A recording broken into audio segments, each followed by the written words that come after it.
এই হলো দিশা, একটা শান্ত স্বভাবের মেয়ে যার চোখে অনেক স্বপ্ন। সে একটা বড় ডাক্তার হবে। আর এই হলো ঈশানী, দিয়ার প্রিয় বান্ধবী।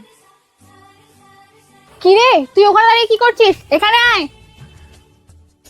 হ্যাঁ, এই তো আসছি। শোন, আর কিছুদিন পর তো তোর বিয়ে। এই গ্রাম সব কিছু ছেড়ে তুই চলে যাবি নতুন একজনের কাছে। তুই বল না, কতটা এক্সাইটেড লাগছে এখন? হ্যাঁ হ্যাঁ, খুব খুব এক্সাইটেড লাগছে। কি রে, তুই এখনো তৈরি হসনি? এই তো জাস্ট রেডি হচ্ছিলাম। হ্যাঁ, তুই বাইরে যা, আমি রেডি হয়ে আসছি। আচ্ছা, ঠিক আছে। অসম্ভব, এই বিয়ে আমি কিছুতেই করতে পারবো না। I am sorry.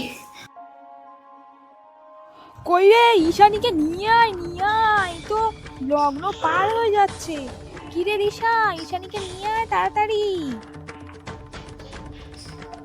ও পালিয়ে গেছে। কি, পালিয়ে গেছে?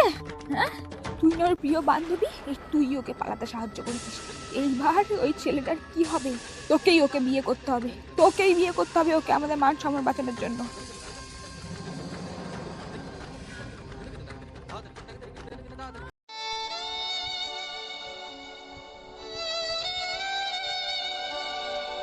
অচিরেই কি ভেঙে যাবে দিশার জীবনের সব স্বপ্ন?